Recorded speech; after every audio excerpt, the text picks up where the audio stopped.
story of the kings and queens of England is more surprising than you might think. It's a fine drama, 1,000 years of tales of lust and betrayal, of heroism and cruelty, of mysteries, murders, tragedies, and triumphs.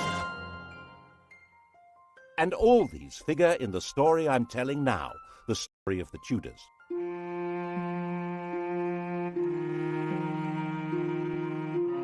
Above all, though, the story of this great dynasty of rulers is a tale of passionate love affairs and what happens when love and high politics collide.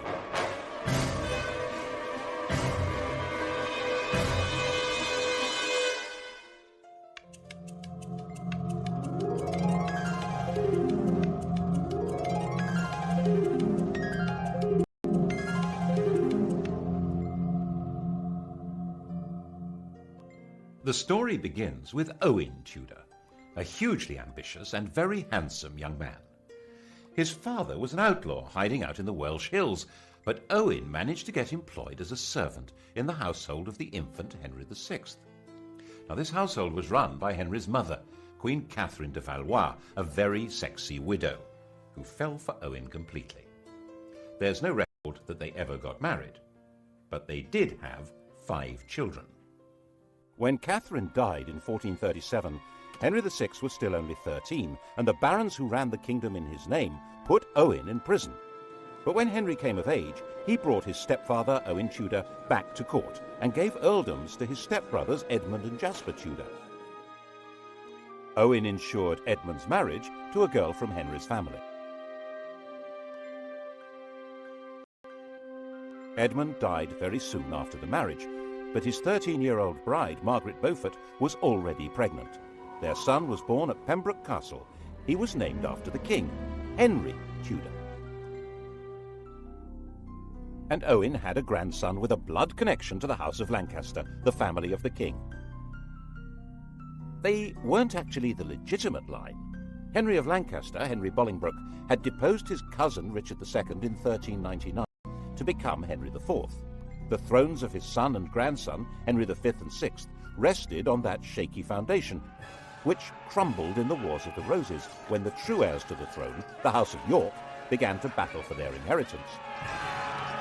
Owen Tudor stood squarely with the Henrys, the Lancastrians. That, after all, was where he had invested all his hopes. Kiss in Hereford Marketplace. He was the last Tudor to lose his head. But as we all know, the Tudors would take up this approach to problem solving themselves, you might say, with a vengeance.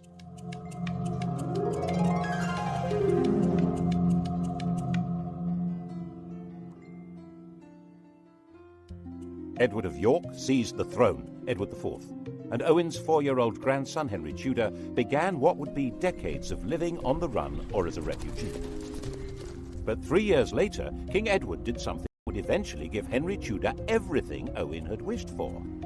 He fell in love, and that began a chain of events which altered all England's history. When Edward was about 20, he was waylaid by an attractive widow of about 25 who was trying to recover her late husband's property. Edward, 6'3" tall and really very good-looking, wanted to help, and he became besotted. It seems she persuaded him to secretly enter into a contract to marry her. Her name was Eleanor Butler. About a year later, in 1464, another attractive widow, 26 years old, pulled the same stunt, and Edward did it again. Unbelievable! This time the lady was called Elizabeth Woodville, and this time it wasn't just a contract to marry, it was a full marriage to a commoner. When Elizabeth Woodville was crowned in Westminster Abbey, the whole of Europe was scandalized.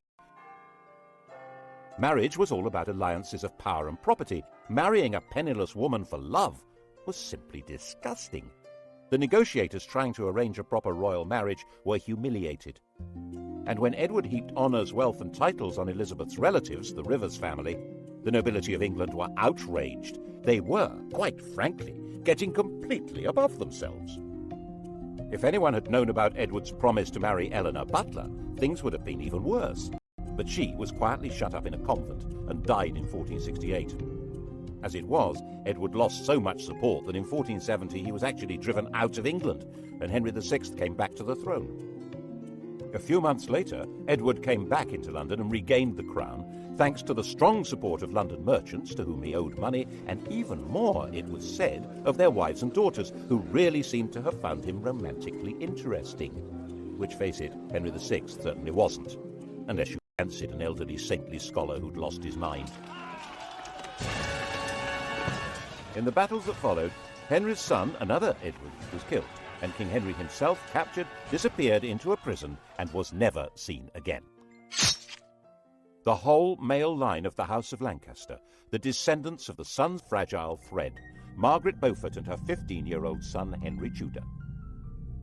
Not that they had any claim to the crown. Of course, the Lancaster dynasty had begun by simply usurping the throne, but on top of that, Margaret's grandfather was illegitimate. A law had been passed to make him legitimate, but it also barred him and his descendants from the succession. And that would probably have been that, if it hadn't have been for Edward's little secret, which didn't emerge until Edward himself was dead. He was only 41 when he fell ill and died. His son, the Prince of Wales, also called Edward, was just 12 years old. Everyone refers to this young man as Edward V, but he was never crowned.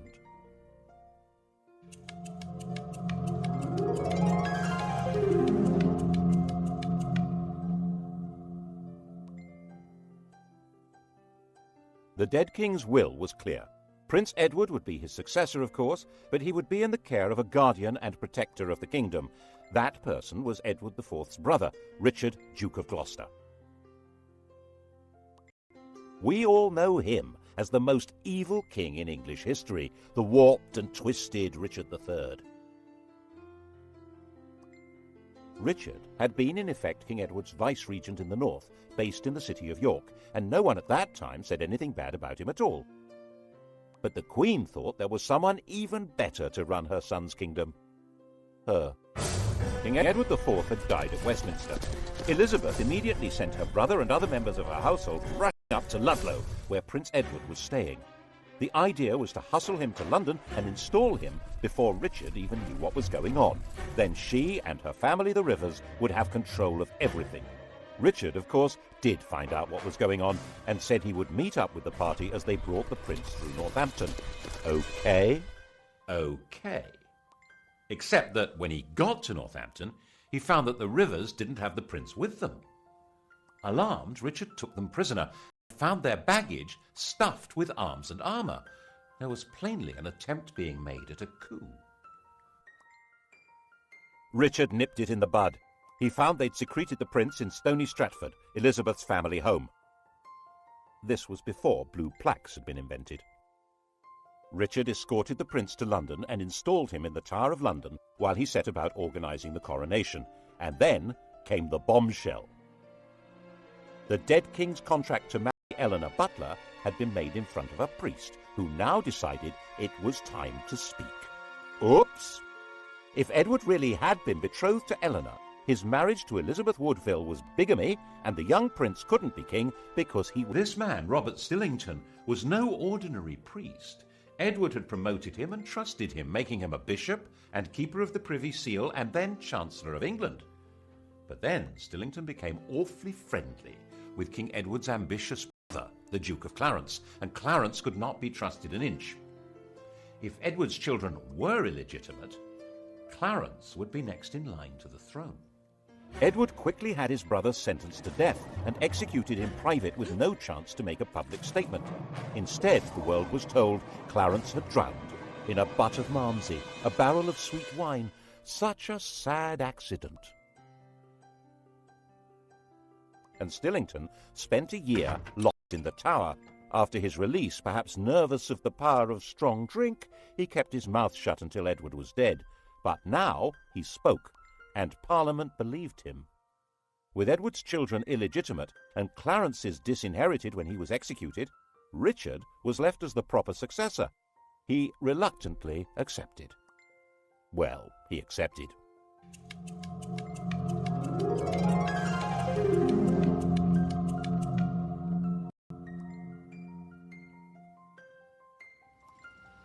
And the Tower of London changed from the Prince of Wales's palace into his prison.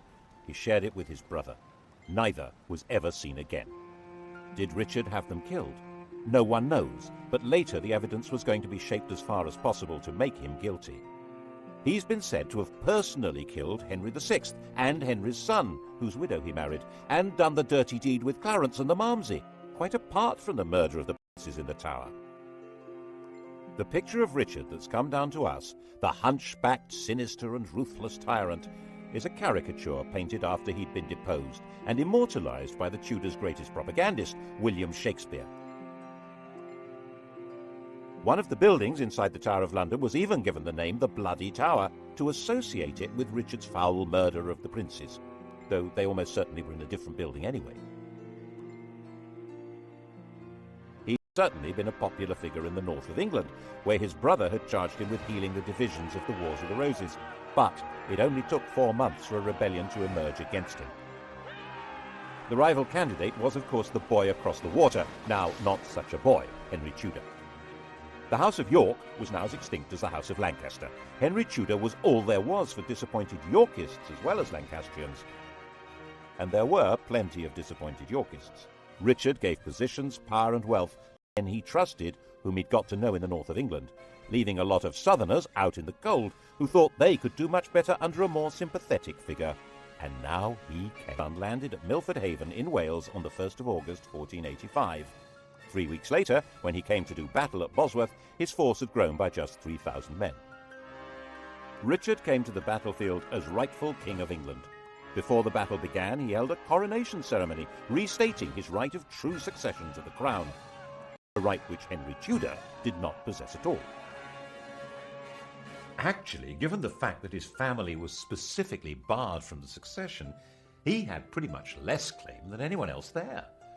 But that's not how things were working out. Richard III was the last English king to die on a battlefield. The crown of England was found lying under a bush at the end of the Battle of Bosworth and placed on Henry Tudor's head. And Henry understood how you rule England. Not by winning over great nobles, they'd pretty well all been wiped out, but by winning over public opinion. The pen is mightier than the sword, especially when it tells the story of what happened.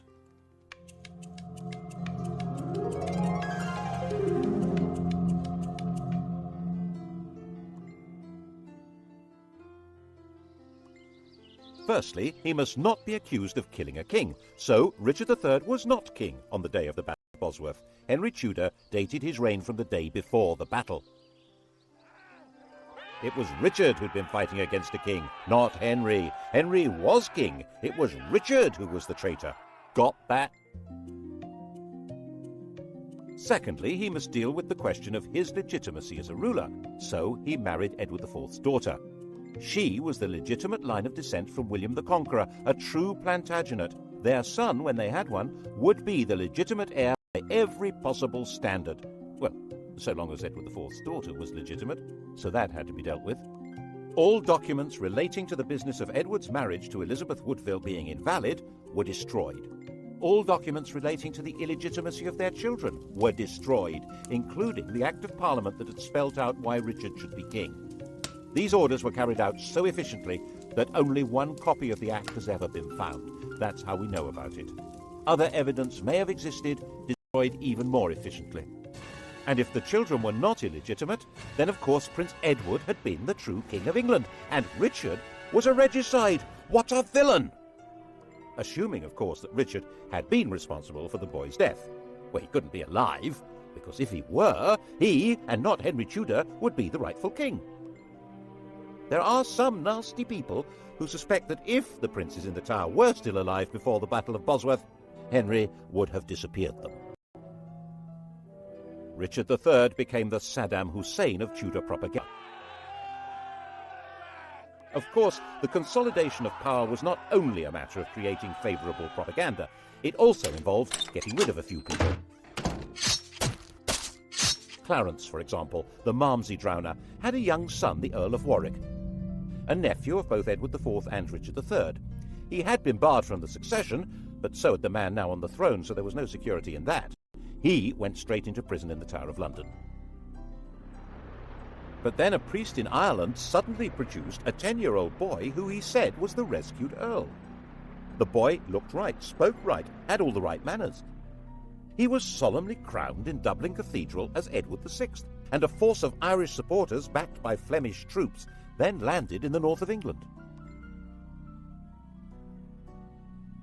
They were supported by the Earl of Lincoln, John de la Pole, who was also a nephew of Edward IV and Richard III. He was their sister's son. In fact, Richard III, who had no children, had designated John as heir to the throne. John knew perfectly well that the child was an impostor, called Lambert Simnel, who had been carefully trained for the project. The rebels had obviously assumed that Henry had killed the Earl of Warwick, so wouldn't be able to prove that Simnel was an impostor. They were wrong. The prisoner, still alive, was put on public display, and the rebels were crushed. But never missing a trick, Henry forgave the child and gave him a job in the royal kitchen. He grew up to be a royal falconer. Another impostor appeared in 1492, this time claiming to be the younger of the princes in the Tower, Richard, Duke of York. His real name was Perkin Warbeck, and he stayed on the continent collecting support from anyone who fell out with Henry. Henry had persuaded Parliament to set up a special court to try members of the nobility who were a threat to the crown. A number of Warbeck's supporters suddenly found themselves arrested, tried for treason, and facing execution. This court was to become the notorious Court of the Star Chamber. Perkin was a constant irritant, first trying to invade from Ireland, then teaming up with the King of Scotland, and finally in 1497 he raised a rebellion in Cornwall, which Henry crushed, and promising leniency persuaded Perkin to surrender. Perkin was imprisoned in the Tower, which of course already housed Clarence's son, the Earl of Warwick. And of course it wasn't long before evidence appeared that the pair of them were plotting a joint escape, and that was the end of both of them. There was one other person with a claim to the throne, Henry Tudor's mother, Margaret. In fact, whatever claim he had, she must have a better one, but no woman had ever ruled England in her own right. And Henry needed a son to inherit the throne. Not just to the Plantagenets, but to patriotic English legends. But Arthur died in 1502, leaving his younger brother Henry as the Tudor heir. And in 1509, when the 52-year-old king died, Henry VIII succeeded to the throne.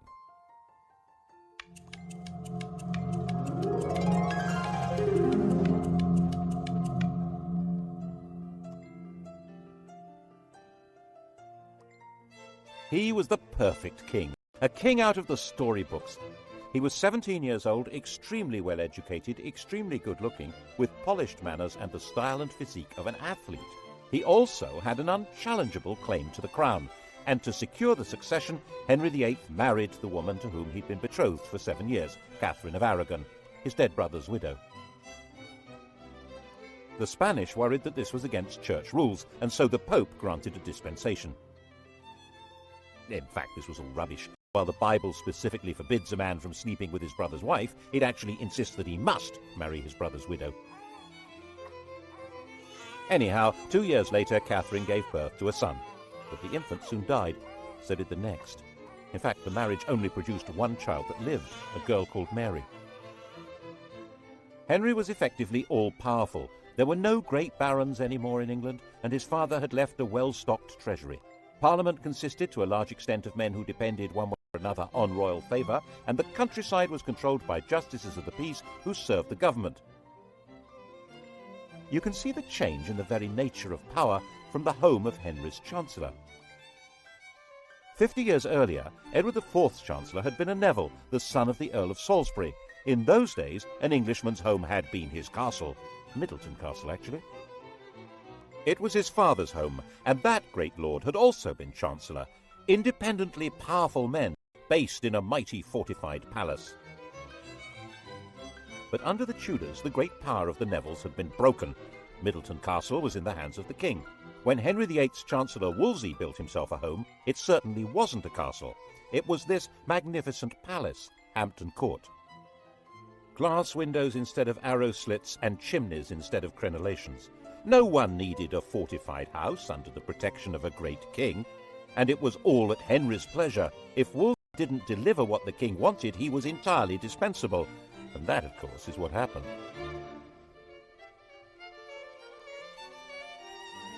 The royal marriage was haunted by the ghost of their dead sons. By the end of the 1520s, Catherine was in her late 40s, had stopped getting pregnant, and there was still no male heir, just a daughter, and England had never been ruled by a woman. Henry did her baby boy. The bride in question, Anne Boleyn, was already well installed in Henry's life. Henry, who'd already enjoyed her sister as his mistress, had wooed Anne with enthusiasm. He married her in 1533.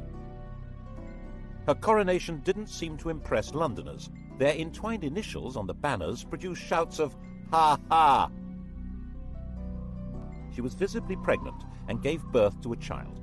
Drat! Another girl. She was named Elizabeth, and little Mary was declared illegitimate. The legality of this marriage must be sorted out before her next baby. That was Wolsey's job.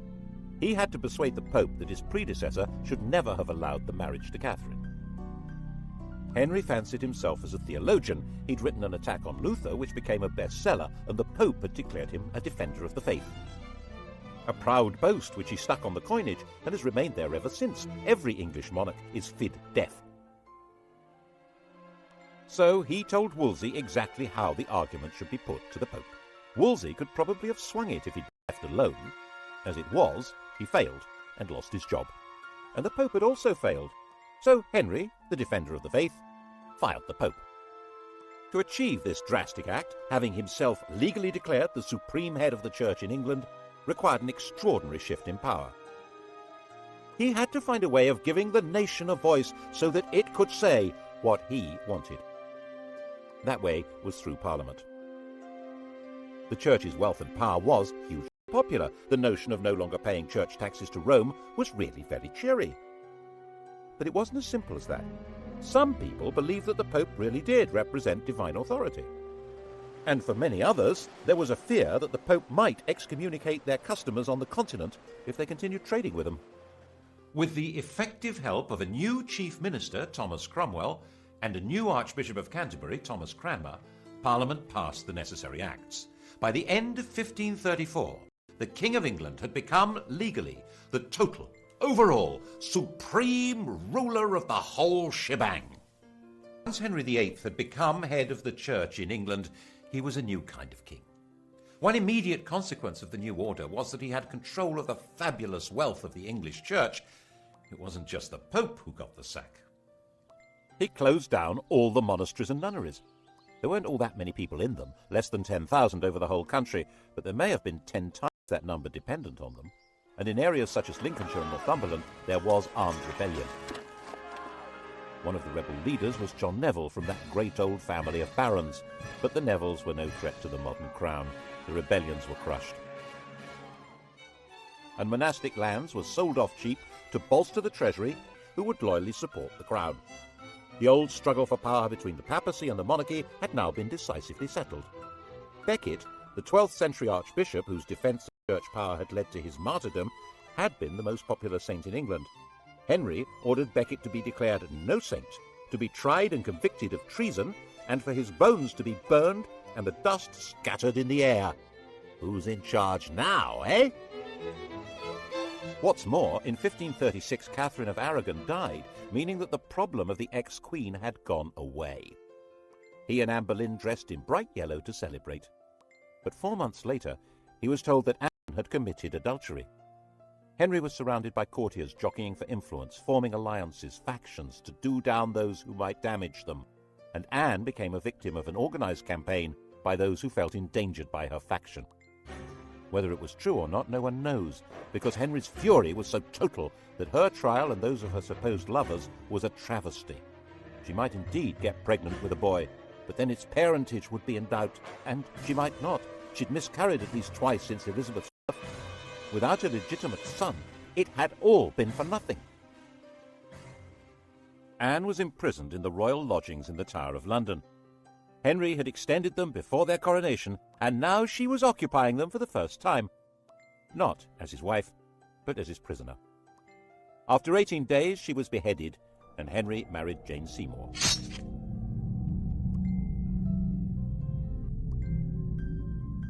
England after the death of Anne Boleyn was a kingdom like no other. Henry ruled in England as head of the church as well as king, like some pagan priest-king. He was the judge of heresy as well as crime. He held the keys to heaven as well as to earthly promotion. That chap in the Vatican was now just referred to as the Bishop of Rome. To even think the wrong thoughts in this kingdom could be treason. That was how the new Chancellor, Thomas More, found himself imprisoned in the bell tower of the Tower of London. Not for what he did or even what he said, but for thinking that the king should not be head of the church. He was publicly executed on Tower Hill. Henry was terrifying, magnificent, generous, dangerous, and in most people's eyes, the best king England had seen in a very long time. And Jane had a son, Edward. Sadly, she died in childbirth, but the throne was safe. His only problem was abroad, and by 1539 it did begin to look as though the Bishop of Rome might be lining up some muscle against him. But there were now well-established and powerful Protestant princes in Germany, and on the fine old principle that my enemy's enemy is my friend, the defender of the faith, intellectual scourge of the Lutherans, had married one. Actually, neither of them was much interested in theology, or in each other. Henry, now fat, with an ulcerating leg and a vicious temper, thought his 23-year-old wife was plain silly and lacking in all the graces. He called her a Flanders mare, and they both quickly agreed the marriage was a terrible mistake. Fortunately, it was soon discovered that she had a pre-contract of marriage with someone else, and so there never had been a valid marriage to Henry. The only casualty was Thomas Cromwell, who'd set the whole thing up, and who now went to the block. Well, him and one of Anne's ladies-in-waiting, Catherine Howard. Her destruction began when More's ended. She was a kind of well-connected Monica Lewinsky figure, a teenager with sex on her mind who wanted to seduce the most powerful man around. And he fell for her and married her. And when she carried on being sexy and had sex with other men, he flew into another tempestuous rage and had her beheaded. Her lovers' heads were mounted on London Bridge. Henry then decided to marry John Neville's widow, Catherine Parr. She was extremely nervous, but had no choice. She worked hard at trying to keep Henry's temper in check, moderating his ferocity towards people he thought were traitors or heretics, and persuading him to acknowledge Mary and Elizabeth as his legitimate children. His death, 4 years later in 1547, was obviously a huge relief.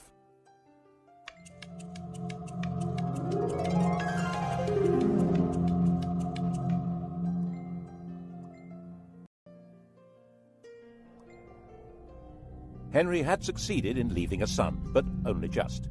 Jane's son, Edward VI, 9 years old, was a sickly child. He was educated as a Renaissance prince, a humanist, and as a Protestant, far more so than his father. He was only a child, and government was in the hands of a council, but in a world of royal tyranny, this... So John had been talking things over with his Royal Little Highness, and they cooked up this bizarre proposal to hand the throne to John Dudley's daughter-in-law, the 15-year-old Jane Grey. She was Edward's first cousin once removed, not exactly next in line for the throne, but Protestant.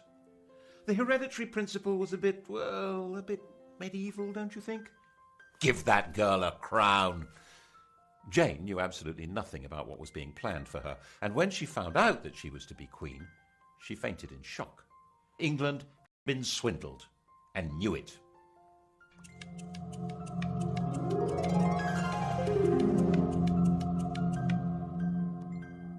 Jane came to London as queen, but was she? Everyone's eyes turned to Mary. Throughout all that had happened since Henry had disowned her, Mary had very publicly maintained her Catholic faith and the public celebration of the Mass. She'd become a symbol of resistance to tyranny, and whenever she appeared in public, she was mobbed and cheered. And now Mary announced that she was the proper heir to the throne, and she was going from her home in Framlington in Surrey to be crowned in London. The journey was a procession through villages and towns filled with cheering crowds. She entered London to the greatest street party the city had ever seen. The dancing, drinking and bell-ringing went on all night. After just 9 days as the first woman to rule England, Jane was placed under arrest by her own father, who was supposed to be her chief defender. She was imprisoned, and Mary felt obliged in the end to have Jane executed. It didn't help that her father joined a rebellion against Mary. But by then, 6 months after her triumph, many people were ready to rebel against Mary. The defiant woman who'd stood against tyranny was now on the tyrant's throne. The English didn't actually like the papacy, but Mary did. The English didn't like Spain, but Mary did. She married its king, Philip II. And the English didn't like being forced to subscribe to religious beliefs on pain of death. Mary had 277 people burned alive because of their religious opinions. Bloody Mary. Unable to have children, a bitter invalid, England's second queen died in 1558, 42 years old, the most detested ruler in all England's history. There were celebrations almost as fervent as had greeted her arrival 5 years before.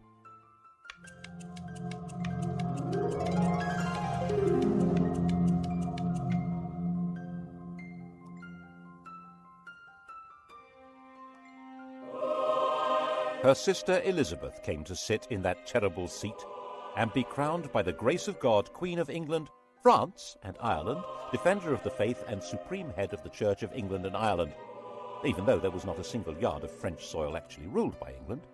Calais, England's last little piece of France, had been lost just before Mary's death. England had become an island, and its queen would have to be an island too.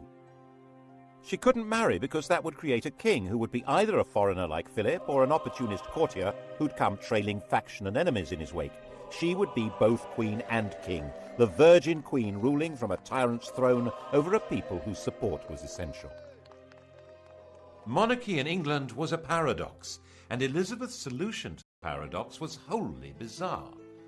The Tudor monarchy had been shaped by the need that had not materialized, and now Elizabeth would choose to have no child at all. How would the crown survive? Elizabeth succeeded to the throne when she was 25 years old. By that age, women were generally married with children, but Elizabeth had never had any intention of doing that. Her father had killed her mother. His behavior towards his other wives had been equally dreadful. At 14, Elizabeth had announced that she would never marry. In fact, her survival through Mary's reign had depended on her being free of any association with anyone else. The slightest hint of her involvement with other people could have made her seem to be connected with plots against Mary and would have led to her execution. She stayed mute, giving no sign of a religious, political, or emotional attachment that might destroy her. By the time she came to the throne, the persecutions of her predecessors had left it a stark and lonely place.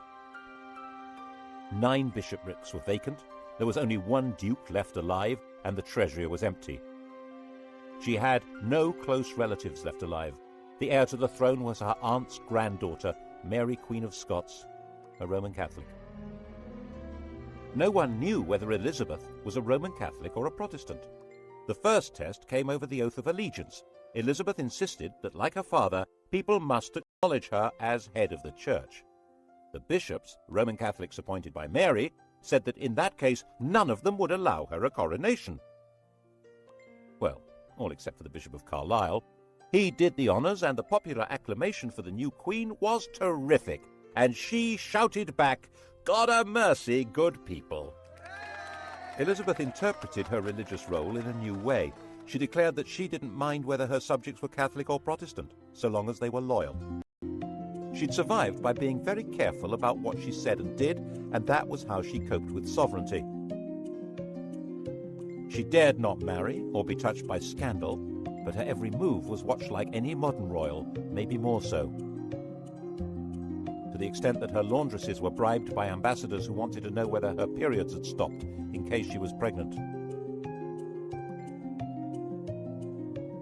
She made herself look splendid, held magnificent pageants, and eventually seemed to be holding the kingdom together without the rebellions, persecutions and massacres that had become regular features of English life. She managed this in partnership with an immensely loyal and capable minister, William Cecil, and constantly teasing the world with a showy flirtation with the Earl of Leicester, Robert Dudley. But the love affair she really encouraged was to have the nation adore her. In poetry, paintings and theatre, she was Gloriana, the magical beauty to whom loyalty and love were equally due, and who had no a Catholic plot to replace her with one of the grandchildren of Henry VIII's sister Margaret, either Mary Stuart, Queen of Scots, or Henry Stuart, the Earl of Darnley. Both of them had a valid claim, as not only was Elizabeth excommunicated, she was arguably illegitimate. They were carefully encouraged to maneuver themselves into helplessness. Mary was the more dangerous. She'd been Queen of France until her husband's death, and a ruler of Scotland who had French backing would be a danger to England even without the religious issue. But Mary's education had been unlike Elizabeth's. She'd not lived in fear of her life, but in the indulgent French court. This was not a good preparation for life in Britain, a land of conspiracies and killings. Darnley was a weak man in a weak position, a good-looking, unstable lout. What happened next looks like a cunning plan. Elizabeth pretty much obliged the 19-year-old Darnley to visit the 22-year-old widow Mary, having ordered him not to marry her. The result was totally predictable. And Darnley was a total liability to Mary. Dim-witted and resentful of his lack of power, he was also furiously jealous. And when he thought her advisor Rizzio was having an affair with Mary, he joined a plot that had Rizzio murdered in front of her. She now viewed Darnley, the patsy in all this, with hatred and contempt, and was herself complicit in the plot that murdered him with an explosion. She ended up fleeing her own kingdom and throwing herself on Elizabeth's mercy. Ultimately, a bad place to be. Elizabeth was half the time sure that Mary should be executed to deprive Catholic plotters of a candidate for the throne, and half the time sure that she should do no such thing. Ruling queens were rarer than hen's teeth. For one to kill another really wasn't good. She signed the death warrant, but in a state of real distress. Mary and Darnley had a son, James, and he was now the virtually incontrovertible heir to Elizabeth's throne. She wrote to him confirming that and apologizing for what she'd done to his mother. The very idea that it was legitimate to kill a crowned sovereign was extremely dangerous. Elizabeth was deeply concerned with the rights and powers, the prerogatives of the sovereign. She was very wary of Parliament, which in her view treated every request for taxes as a blackmail opportunity to give itself powers of government. So she tried very hard not to ask for taxes, and her government was parsimonious, mean as possible, and then some. She was determined to protect royal authority. She refused to allow Parliament to refer to England as a state. She said it sounded too much like something to do with the States General, the parliamentary body that ruled the Dutch Republic. That republic, it was her ally in her struggle to keep England out of Spain's clutches, but she was nervous that its political ideas might be catching. England was a kingdom. It happened to be ruled by a queen, but as she famously said, one who had the heart and stomach of a king. Of course, Elizabeth's greatest moment was when she managed to see off the Spanish Armada, when Philip II, by far the most powerful ruler in the world, assembled a vast fleet to collect an invasion army from the Low Countries and bring England back into the Roman Catholic Church. The English fleet, genuinely patriotic, genuinely daring, skillfully harried the Armada to prevent it finding a safe anchorage where it could make contact with the landing force.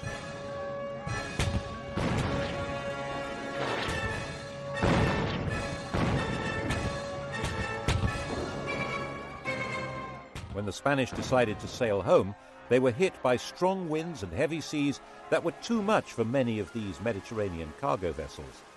So far as the English and the Dutch were concerned, God had blown them away. Philip himself saw it as a baffling defeat that meant God was not on his side. But Elizabeth was still not prepared to ask Parliament for the money to pay her victorious sailors' wages. They were not due to be paid until they came ashore, so their queen left them rotting at anchor. And when messengers came to court to plead for the starving men who'd saved England, they arrived in the middle of extravagant celebrations of the victory and were turned away. Elizabeth died, the grandest of all England's rulers, in 1603.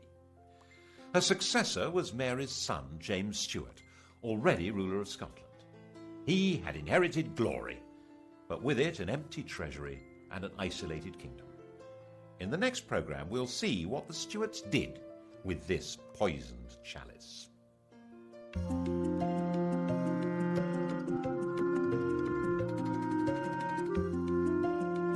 On to the Stuart Tonight at 10, and to test your knowledge of Henry VIII and his 6 wives, Sky Digital viewers press red.